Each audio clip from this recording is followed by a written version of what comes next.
Hey everybody, welcome back. This is Krishna and I want to go ahead and talk a little bit about my process. So in the last video I showed you how you could make a grid and I talked about this random object generator. So if you haven't already watched that video, go ahead and check it out. In this video we're going to take those existing thumbnails and we're going to arrange them by scaling them up and moving them around to create a composition, and then we're going to just take it to completion. So I just cherry picked about maybe 5 or 6 images from these thumbnails, brought them into a Photoshop document and started manipulating them in such a way that I could make it an interesting composition and move things around to where people could take all the interesting objects inside but also have a really strong focal point. So just playing with organization, I realized that the cassette tape would make a really nice backing to the guy that's opening his mouth. It kind of creates a kind of a very techno type character, and I'm using all of these rough thumbnails as the basis for tightening up my illustration. So here I'm going back and I'm inking in red ink. I can easily change that red ink to some other value. I like to ink in red, especially when I'm inking over something that's kind of already gray or black. Just makes things easier for me to see. And the video will be sped up in a bit, but you can kind of see that I'm working through a custom brush here in Photoshop and working on a separate layer. And it's just a much more convenient way to work. I periodically use the Hedge Stylus tool that I've referred to several times before for making straight lines. I also like to rotate the canvas, keyboard shortcut R. It makes it so much more comfortable to draw. Much like I would if I was to draw on paper, I would rotate my canvas around. Being able to rotate the Photoshop canvas is so useful. So now we're getting into the part where I'm speeding up my inks. And generally my thought process is when I'm arranging these compositions is I want the viewer to be inside the composition. In other words, I don't want to have things pointing the viewer outside of the space. If you study composition for any length of time, you'll realize the goal here is to keep the viewer inside the composition, and I'm arranging the objects in such a way that they are looking or pointing or having leading lines that are taking the viewer in and around the entire space.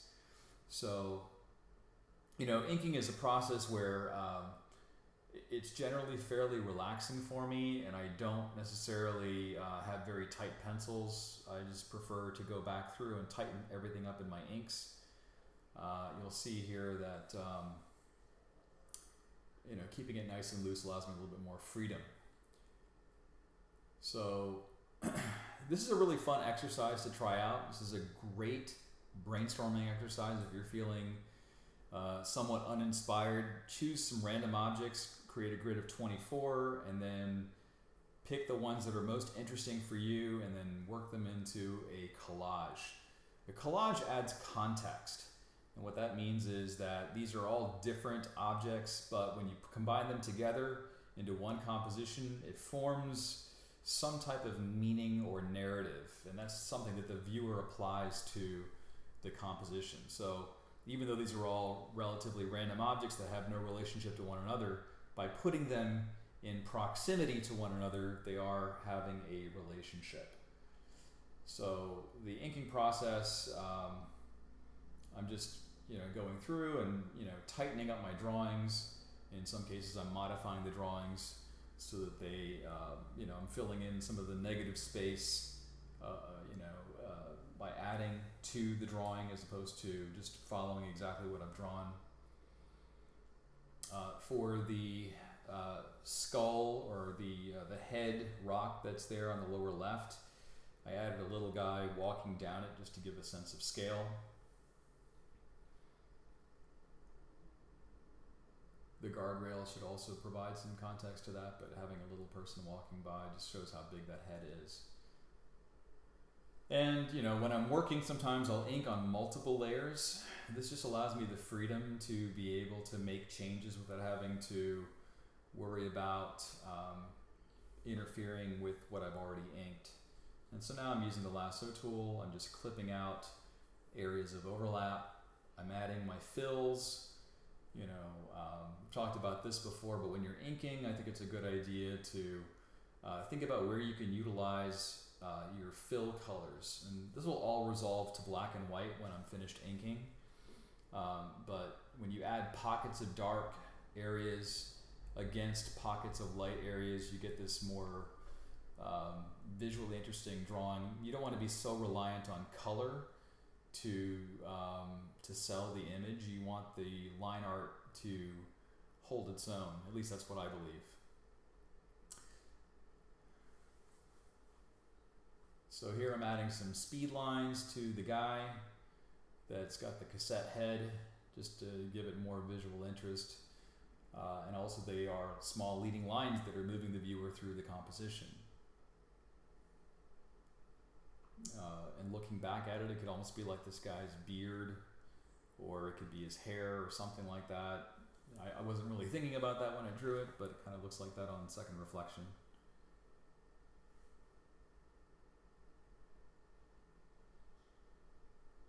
So now I've used the hue saturation and dropped the red down to black, and I'm using a combination of the Lasso tools, polygonal and freeform, as well as the magic wand tool in certain areas to quickly sample from the base color layer and derive my other colors.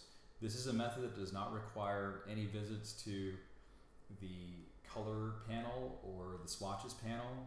In my opinion, I find it to be very, very fast, and it's really great if you're working in a monochromatic palette too. You can dial in the colors just by adjusting your hue, your saturation, and your brightness. Very rarely do I make a trip to the swatches panel. So all of these colors are sampled from the base layer, and they're through Command J or Control J.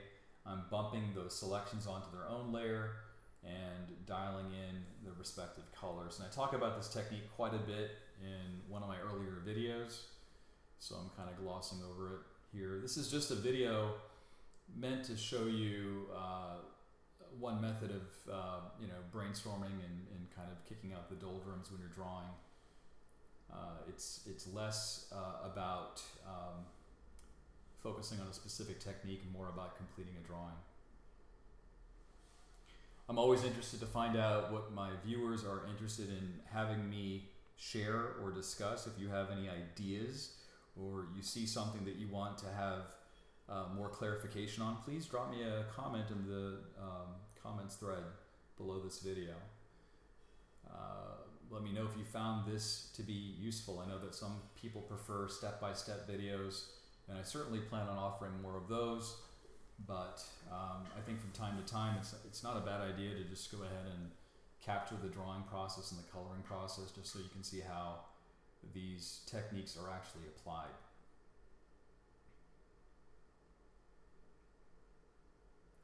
The Freeform Lasso tool I will maintain as a indispensable tool for drawing, and while other programs have lasso tools, I believe Photoshop's Lasso tool has been probably the best experience I've had in using the Lasso tool.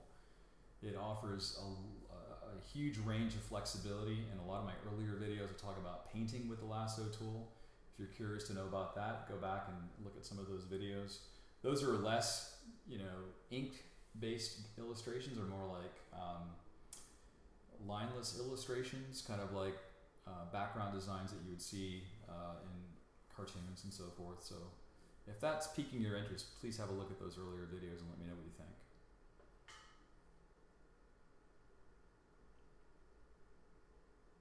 So as I mentioned before, this part is being sped up 4 times.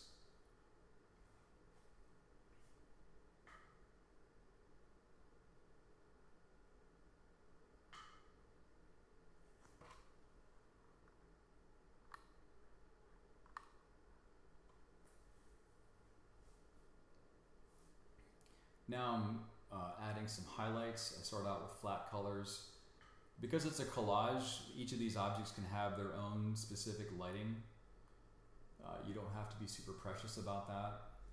But what I am concerned about is I'll do grayscale tests just to check my contrast. And what a grayscale test does is it allows you to look at value as opposed to color to see if there's suitable contrast and values. And contrast is important in order to differentiate one object from another. In this case, I want the objects that are in the scene to stand out from their background. I don't want the background to have equal weight. I don't want it to dominate. I want the background to be in the background.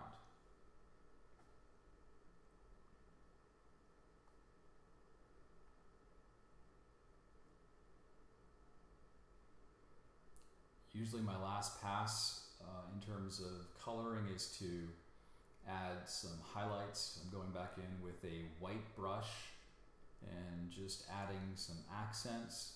It just makes things pop. I'm going back to the hand here. I need to improve the contrast. I have my keyboard shortcut to quickly toggle between grayscale and color, and I've talked about that in a previous video. Here I'm using a texture to add some noise, just to add some more visual interest. And then I'm also adding a watercolor based texture and using that just to get some subtle gradient variation in the drawing. And I'm also now adding some white boxes just to add an element of repetition within the composition, but also to create areas of focus within the composition. So in some cases, the boxes are going underneath some of the figures and forms, and in some cases, the boxes are going over that, and that's just, you know, just to add some visual interest. There are also leading lines that allow the viewer to go from one spot to the next.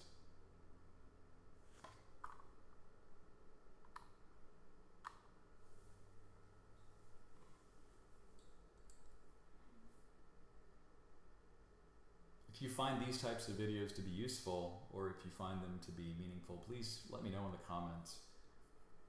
I definitely value and appreciate your feedback. I also appreciate you sharing this video with your colleagues and friends. That's really, really awesome.